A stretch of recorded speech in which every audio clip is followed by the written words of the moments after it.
ప్రేక్షకులకు నమస్కారం. నేను మీ డాక్టర్ సాగర్. నేను acupuncture and traditional medicine international ఎక్స్పర్ట్ని. గత 18 సంవత్సరాలుగా నేను సెకండ్ లైఫ్ నేచర్ క్యూర్ హాస్పిటల్లో బంజారా హిల్స్ రోడ్ నెంబర్ 2లో ప్రాక్టీస్ చేస్తున్నాను. సో ఈరోజు మీకు అవగాహన కలిగించబోయే టాపిక్ వచ్చేసి పక్షవాతం. సో పక్షవాతంలో ఎన్ని రకాలు ఉన్నాయి అండ్ ఏ ఏజ్ గ్రూప్లో వచ్చే అవకాశం ఉంది, ఇవన్నీ కూడా ఈరోజు పక్షవాతం అసలు ఎందుకు వస్తుంది, వాటిని నివారించడానికి మీరు ఎలాంటి జాగ్రత్తలు పాటించాలి అండ్ వచ్చాక ఎలాంటి వైద్యం అందుబాటులో ఉంది. దీన్ని అంటే చాలామంది ఒక డిప్రెషన్ స్టేట్లో ఉన్నారు వచ్చిన వాళ్ళు. సో దీనికి పర్మనెంట్గా పరిష్కారం ఉందా లేదా అనేది కూడా వీడియో ఆఖరి వరకు చూడండి, మీకు పూర్తి అవగాహన కలుగుతుంది, నమ్మకం కలుగుతుంది. సో ఒక రకంగా పక్షవాతం పేషెంట్స్కి ఇది శుభవార్త. పక్షవాతానికి ఆల్మోస్ట్ 100కి 100% ఈ ట్రీట్మెంట్ క్యూర్ అనేది మీకు సాంప్రదాయ వైద్యంలో ఉంది. సో దాన్ని ఎలా ఏంటి అనేది చెప్తాను, మీకు రివీల్ చేయబోతున్నాను. సో పక్షవాతము పెద్దవాళ్ళకే రావాలని ఏం లేదండి. ఈ మధ్య పసి పిల్లలకు కూడా, అంటే ఆల్మోస్ట్ సంవత్సరం నిండకుండా కూడా చాలామంది పిల్లలకు కూడా వస్తూ ఉంది, పెద్దవాళ్ళకు కూడా వస్తూనే ఉంటుంది. సో ఇది ప్రపంచంలో చూసుకుంటే సెకండ్ లార్జెస్ట్ కిల్లర్, అంటే గుండె జబ్బుల తర్వాత బ్రెయిన్ స్ట్రోకే సెకండ్ లార్జెస్ట్ కిల్లర్గా మనం చెప్పొచ్చు.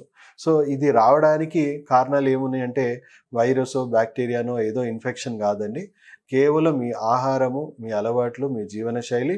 పిల్లలకు కూడా ఎందుకు వస్తుంది సార్ అని అంటే మనం చేసే తప్పుల వల్ల వాళ్ళకు జన్యుపరమైన చర్యలు వాళ్ళకు కూడా వస్తూ ఉన్నాయి. మనం చూసుకుంటే తల్లి పాలలో కూడా ఎన్నో రకాల ఇప్పుడు ప్లాస్టిక్ రసాయనాలు అన్నీ కూడా వచ్చేస్తూ ఉన్నాయి, వ్యర్థాలన్నీ వచ్చేస్తున్నాయి. సో ఎవరం కూడా ఒక రకంగా సేఫ్గా లేము. సో ఉన్న వాటిలో ఆరోగ్యకరమైన ఆహారం తినడం అనేది మనం అలవర్చుకోవాలి.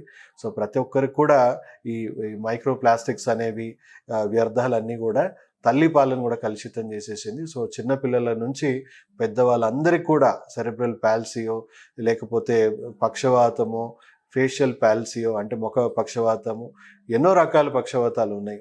పారాప్లీజియా, హీమోప్లీజియా అని ఎన్నో ఉన్నాయి. సో రకరకాల పక్షవాతాలు ఉన్నాయి. సో పక్షవాతం యూజువల్గా పెద్దవాళ్ళకి రావడానికి కారణాలు ఏంటో మనం చూద్దాము. సో ఇప్పుడు చూసుకుంటే మనకు 3 హీట్ జంక్షన్స్ ఉన్నాయి. ఒకటి మన cardiovascular system, digestive system, urinary system. మీ ఆహారపు అలవాట్ల వల్ల, అంటే ఇప్పుడు చూడండి, టైంకి తినకపోయినా మీ శరీరంలో గ్యాసెస్, యాసిడ్స్ అతిగా వస్తాయి. రాంగ్ ఫుడ్స్ తిన్నా కూడా దానివల్ల మీకు డైజెస్టివ్ సిస్టంలో ఎక్కువగా టాక్సిన్స్ అనేవి ఎక్కువ అవుతాయి, యాసిడ్స్ ఇవన్నీ ఎక్కువగా పెరుగుతూ ఉంటాయి. ఇప్పుడు కూల్ డ్రింక్స్ కానీ, లేకపోతే స్మోకింగ్, ఆల్కహాల్, గుట్కా, డ్రగ్స్, లేకపోతే జంక్ ఫుడ్స్, మనం తినే రకరకాల జంక్ ఫుడ్స్ రకరకాల కారణాల వల్ల, లేదా మానసిక ఒత్తిడి వల్ల కూడా మన గుండెకి సంబంధించిన కొంచెం మార్పులు అనేవి స్టార్ట్ అవుతుంది. శరీరం మెల్లిమెల్లిగా యాసిడిక్గా మారిపోతుంది. నిద్రలేమి సమస్య వల్ల కూడా శరీరం యాసిడిక్గా మారే అవకాశం ఉంది. సో శరీరం యాసిడిక్గా మారి శరీరంలో ఈ విండ్ హీట్, డాంప్ హీట్, అంటే శరీరంలో ఒక రకమైన వేడి, దాన్ని మనం ఇన్ఫ్లమేషన్ అంటాం. ఆ ఇన్ఫ్లమేషన్స్ అనేవి మన శరీరంలో తయారవుతూ ఉంటాయి. సో మన డైజెస్టివ్ సిస్టంలో మనం టైంకి తినకపోయినా, రాంగ్ ఫుడ్స్ తిన్నా, ఆ ఇన్ఫ్లమేషన్స్ అన్నీ కూడా మన గుండెకి, మన మెదడుకి, మన వెన్నుపూసకి అంతా తగులుతూ ఉంటుంది. అలాగే రాంగ్ ఫుడ్స్ తినడం వల్ల మన యూరినరీ బ్లాడర్ నుంచి కూడా కిడ్నీలోనో లేకపోతే యూరినరీ బ్లాడర్లోనో సమస్యలు వచ్చి అది వెన్నుపూస ద్వారా మీకు బ్రెయిన్ దాకా, వెన్నుపూస డ్యామేజ్ చేసుకుంటూ మీ బ్రెయిన్ దాకా కూడా ఆ హీట్, ఇన్ఫ్లమేషన్ అంతా తగులుతూ ఉంటుంది. సో దీనివల్ల ఏమవుతుంది, రక్తనాళాలు మెల్లిగా ఆ వేడికి డీహైడ్రేట్ అయిపోయినట్టు అయ్యి ఆ రక్తనాళాలన్నీ కుచించుకుపోవడం స్టార్ట్ అవుతూ ఉంటుంది. సో సెరిబ్రల్ అట్రోపీ అని కూడా అంటాం. సో బ్రెయిన్కి సంబంధించిన సెరిబ్రల్ అట్రోపీ జరుగుతూ ఉంటుంది, రక్తనాళాలన్నీ కుచించుకుపోవడం. సో కుచించుకుపోయి ఒక స్టేజ్ వచ్చాక రక్తం ఆడడమే ఆగిపోయి, సో ఇప్పుడు రైట్ సైడ్ బ్రెయిన్లో సెరిబ్రల్ అట్రోపీ కానీ వచ్చింది అనుకోండి, లెఫ్ట్ సైడ్ పడిపోవడము, లెఫ్ట్ సైడ్ బ్రెయిన్లో అయిందనుకోండి రైట్ సైడ్ పడిపోవడం, సెరిబ్రల్ అట్రోపీ అవ్వడము, లేదా హీమోరేజ్ అవ్వడం. అంటే బ్రెయిన్ బ్లడ్ వెజల్స్ ఎంత డ్యామేజ్ అయిపోయిందంటే రప్చర్ అయిపోయి బ్లీడింగ్ అనేది అయిపోయి రక్తం మొత్తం కూడా బ్లాక్ అయిపోవడము. సో దానివల్ల ఒక్కొక్కసారి బ్రెయిన్ సర్జరీ కూడా చేయాల్సి వస్తుంది, ఎందుకంటే ఆ కలెక్ట్ అయిన రక్తం అంతా కూడా మెదడు వాపు తీసుకొస్తుంది కాబట్టి ఇంకా ఎమర్జెన్సీ సిచ్యువేషన్ వచ్చే అవకాశం ఉంటుంది కాబట్టి అలా అవుతుంది. సో వీటి వల్లనే రక్తపోటు రావడము, కిడ్నీ సమస్యలు రావడం అనేది జరుగుతూ ఉంటుంది. సో ఇన్ఫ్లమేషన్ అనేది తగ్గించడానికి మీ ఆహారపు అలవాట్లు ఇవన్నీ మార్చుకోండి. మీ కింద ఉన్న నంబర్లు ఏవైతే ఉన్నాయో ఆ నంబర్లను సంప్రదిస్తే మీకు ఉచిత అవగాహన కార్యక్రమాలు కూడా మేము పెడతాం. పెడతా ఉంటాం పబ్లిక్ హెల్త్ కేర్ కౌన్సిల్ నుంచి ఉచిత అవగాహన కార్యక్రమాలు మేము పెట్టి దాని ద్వారా మీ జీవన శైలి, మీ ఆహారపు అలవాట్లో ఏమేమి మార్పులు చేసుకుంటే మీరు పూర్తిగా ఇన్ఫ్లమేషన్ అనేది తగ్గించి 90% రోగాలు రాకుండా ఎలా ఉండాలో మీకు కింద ఉన్న నంబర్లను సంప్రదించండి. మీకు మేము ఫ్రీ ఆన్లైన్ సెమినార్స్ అనేవి కండక్ట్ చేస్తూ ఉంటాం. అంటే ఒక 50 మంది నుంచి 100 మంది అప్రోచ్ అయ్యాక మేము ఒక బ్యాచ్ లాగా అవేర్నెస్ ఇస్తాం. సో దానివల్ల చాలా మటుకు 90% రోగాలు రాకుండా మీరు బతకవచ్చు. అండ్ ఆల్రెడీ డ్యామేజ్ అయిన వాళ్ళ పరిస్థితి ఏంటి? సో మా దగ్గర చిన్న పిల్లల నుంచి పెద్దవాళ్ళ వరకు అన్ని స్టేజెస్లో వస్తున్నారు. ఫ్రెష్ కేసెస్ అంటే వేరే దేశాల్లో అయితే ప్రపంచ ఆరోగ్య సంస్థ గైడ్ లైన్స్ మేరకు ఈ వైద్యాన్ని, అక్యుపంక్చర్ని, స్టెమ్ సెల్ థెరపీ, సాంప్రదాయ వైద్యాలని, ఆధునిక సాంప్రదాయ వైద్యాన్ని హాస్పిటల్లో ఎమర్జెన్సీ కేర్లని ఇవ్వడం జరుగుతుంది. దీంట్లో స్ట్రోక్ ప్రోటోకాల్ అని ఒక ట్రీట్మెంట్ ఉంటుంది.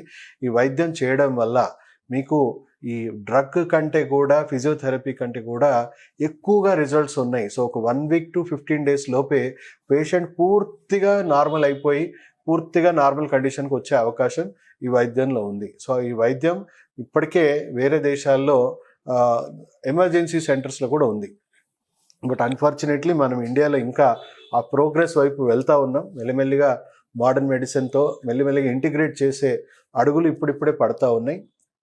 సో ఇప్పుడు ఈ వైద్యం మనకి అవుట్ పేషెంట్గా, అంటే హాస్పిటల్స్లో లేవు కానీ రీహాబిలిటేషన్ సెంటర్స్లో, second life nature cure hospital అంటే రీహాబిలిటేషన్ సెంటర్స్లో ఈ అధునాతన వైద్యం అందుబాటులో ఉంది. సో ఎమర్జెన్సీ కేర్లో జరగదు, కానీ 15 డేస్ టు 30 డేస్ లోపు మీకు డాక్టర్స్ కొంత ఎమర్జెన్సీ సిచ్యువేషన్ అంతా కంట్రోల్ చేసేసి మీకు ఇంటికి పంపించడం జరుగుతుంది. రెస్ట్ ఆఫ్ ద లైఫ్ మీరు ఫిజియోథెరపీ లాంటివి ఏమైనా ట్రీట్మెంట్ తీసుకుంటూ ఉండండి అని చెప్పేసి మీ మానాన్ని మీరు వదిలేస్తారు. సో వదిలేశాక మీరు రీహాబిలిటేషన్ అంటే ఫిజియోథెరపీ సెంటర్స్లోనూ అక్కడ ఇక్కడ రెగ్యులర్గా ట్రీట్మెంట్స్ జరుగుతూ ఉంటాయి. సో ఒక గోల్డెన్ పీరియడ్ అని చెప్పొచ్చు. ఒక 6 months to 1 year అంతా కూడా ఒక గోల్డెన్ పీరియడ్. ఎందుకు గోల్డెన్ పీరియడ్ అంటే మీ బ్రెయిన్కి రక్త ప్రసరణ జరగట్లేదు, లేదా కుచించుకుపోయింది, లేదా బ్లాక్ అయిపోయింది. సో బ్రెయిన్ సెల్స్ అనేవి 6 months to 1 year వరకు ఇంకా యాక్టివే ఉంటాయి. సో మనము చేసే ట్రీట్మెంట్, నాడీ ట్రీట్మెంట్ వల్ల, అక్యుపంక్చర్ ట్రీట్మెంట్ వల్ల ఆ బ్రెయిన్ సెల్స్ని ఆ క్లాట్ మధ్యలో నుంచే, లేకపోతే ఆ రక్తనాళాలు డైలీట్ చేసి, ఇప్పుడు అక్యుపంక్చర్ ట్రీట్మెంట్ మనం బ్రెయిన్కి ఇచ్చామనుకోండి, నైట్రిక్ ఆక్సైడ్ ప్రొడక్షన్ పెరిగి బ్రెయిన్లో రక్తనాళాలన్నీ కూడా డైలేట్ అయిపోయి బ్లడ్ సర్క్యులేషన్ అనేవి ఎక్కువగా ఇంప్రూవ్ అవుతుందని శాస్త్రీయంగా ఉంది. సో దాని ద్వారా మీకు ఆ కండిషన్ నుంచి, అంటే ఇప్పుడు 6 months లోపే వచ్చినారు, 3 months లోపే వచ్చినారంటే ఓ 3 months to 6 months ట్రీట్మెంట్ చేస్తే పూర్తిగా 90 to 100% మళ్ళీ నార్మల్ సిచ్యువేషన్కి తీసుకురావచ్చు. ఎందుకంటే బ్రెయిన్ సెల్స్ ఇంకా యాక్టివ్గా ఉంటుంది. కేవలం ఆ శరీరాన్ని, శరీర భాగాలని ఆ బ్రెయిన్ సెల్స్కి, నరాల వ్యవస్థకి అనుసంధానం చేయడమే మన వైద్యంగా ఉంటుంది. సో తొందరగా మనకు రిజల్ట్స్ రావడం అనేది జరుగుతుంది. అదే లేట్ అవుతున్నా కొద్దీ 6 months, 1 year, 2 years అలా దాటుతున్నా కొద్దీ బ్రెయిన్ సెల్స్ అనేవి ఇన్యాక్టివ్ అయిపోయి డ్యామేజ్ అయిపోవడం అనేది జరుగుతుంది. సో డ్యామేజ్ అయిపోయాక ఇంకా అది పర్మనెంట్గా శరీరానికి ఈ విధంగానే బతకడానికి శరీరం మొత్తం కూడా మార్పులు అనేది చేసేసుకుంటుంది. ఇంకా జీవితకాలం మొత్తం కూడా ఇంకా అలాంటి అంగవైకల్యంతోనే శరీరం అంతా కూడా ఆ డ్యామేజ్తోనే వాళ్ళు పూర్తి స్థాయిలో లైఫ్ అంతా గడపాల్సిన అవసరం ఉంటుంది. చాలామంది డిప్రెసివ్గా, చాలామంది లైఫ్ మీద ఆశ పోగొట్టుకొని ఎంతోమంది ఈ సిచ్యువేషన్లో 1 year, 2 years, 5 years అలా బతుకుతూ ఉంటారు, చాలా ఇబ్బంది పడుతూ ఉంటారు. సో వాళ్ళకు కూడా ఒక రకమైన శుభవార్త ఏంటంటే బ్రెయిన్ సెల్స్ని మళ్ళీ రీజనరేట్ చేయొచ్చు. మీకు ఇక్కడ అంటే లేట్ స్టేజ్లో ఏం చేయాలి అంటే stem cell therapy, acupuncture therapy, తర్వాత కొన్ని రకాల మంచి అద్భుతమైన ట్రెడిషనల్ వైద్యాలు అండ్ పల్సేటెడ్ ఎలక్ట్రోమాగ్నెటిక్ ఫీల్డ్ థెరపీ ద్వారా ఆ డ్యామేజ్ అయిపోయిన బ్రెయిన్ సెల్స్ని కూడా మళ్ళీ రీజనరేట్ చేసుకునే అవకాశం మన దాంట్లో ఉంది. సో ఆ రీజనరేట్ అవుతూ మళ్ళీ బాడీలో, బ్రెయిన్లో ఉన్న ఆ బ్లాకేజెస్ని రిమూవ్ చేస్తూ మళ్ళీ ఆ నాడీ వ్యవస్థని ఆ కణాలకి అనుసంధానం చేయడం అనేది అక్యుపంక్చర్ వైద్యం ద్వారా మనం మెల్లిమెల్లిగా స్టిమ్యులేషన్ చేసుకుంటూ చేయాలి. సో ఇప్పుడు ఒక విత్తనం వేసి మనం చెట్టు కోసం ఎలా మనం వేచి చూడాలో, లేట్ అయిన కేసెస్ అన్నీ కూడా డ్యామేజ్ అయిన సెల్స్ అన్ని రీజనరేట్ అయ్యేదాకా ఓపిక్గా ఉండాలి. ఎందుకంటే 1 year to 2 years లోపు ఆ సెల్స్ అన్నీ రీజనరేట్ అవుతూ ఉంటాయి. సెల్స్ రీజనరేట్ అవుతున్న కొద్దీ బ్రెయిన్ నరాలు వ్యవస్థలో అనుసంధానం అవుతున్న కొద్దీ రిజల్ట్స్ అనేవి వస్తాయి. సో మనం చేసిన 2 years late case, 5 years, 10 years నుంచి వాళ్ళు బెడ్ రిడన్ ఉన్న కేసెస్ కూడా మనకు ఒక 1.5 year, 2 years కష్టపడితే 70% నుంచి 85-90% వరకు కూడా ఇంప్రూవ్ అయిన కండిషన్స్ చాలా ఉన్నాయి. ఒక రకంగా చెప్పాలనంటే మనకి యాక్సిడెంట్ వల్ల బ్రెయిన్ డ్యామేజ్ అయ్యి హెడ్ డ్యామేజ్ అయిపోయి రప్చర్ అయిపోయిన కండిషన్స్లో కూడా 70% ఇంప్రూవ్ చేస్తాం 1.5-2 yearsలో. సో ఆ విధంగా ఇన్ని రకాలుగా మనం పక్షవాతాన్ని యాక్యుపంక్చర్ అనేది ఒక ప్రాచీనమైన వైద్యం, బట్ ఎంతో ఆధునీకరణ జరిగింది ఇప్పుడున్న రీసెర్చ్. ఎందుకంటే మోడర్న్ మెడిసిన్ తర్వాత హైయెస్ట్ రీసెర్చ్ ఇప్పుడు ఈ వైద్యంలో జరుగుతుంది. ఎందుకంటే అంత ప్రపంచం మొత్తం కూడా ఒక డ్రగ్లెస్ మెడిసిన్ వైపు, drugless system, health care system వైపు ప్రపంచ ఆరోగ్య సంస్థ కానీ ప్రపంచం మొత్తం కూడా వెళ్తూ ఉంది. సో దాంట్లో ఇప్పటికే సత్ఫలితాలు చూసుకుంటే ఎక్స్పర్ట్ కమిటీస్ చెప్తుంది ఏంటంటే ఒక రకంగా డ్రగ్ ట్రీట్మెంట్ కంటే కూడా, ఫిజియోథెరపీ ట్రీట్మెంట్ కంటే కూడా యాక్యుపంక్చర్, స్టెమ్ సెల్ ట్రీట్మెంట్తోని లేట్ స్టేజ్లో కూడా అద్భుతమైన ఫలితాలు వస్తున్నాయి. స్టార్టింగ్ స్టేజ్లో కూడా అద్భుతమైన ఫలితాలు, తక్కువ సమయంలో ఎక్కువ ఫలితాలు వస్తున్నాయి. సో మన దగ్గర చిన్న పిల్లల నుంచి పెద్దవాళ్ళ వరకు ఎంతోమంది మనకి ఈ విధంగా ట్రీట్మెంట్ తీసుకొని ఎంతోమంది మళ్ళీ సెకండ్ లైఫ్ని వాళ్ళు ఆస్వాదిస్తూ ఉన్నారు.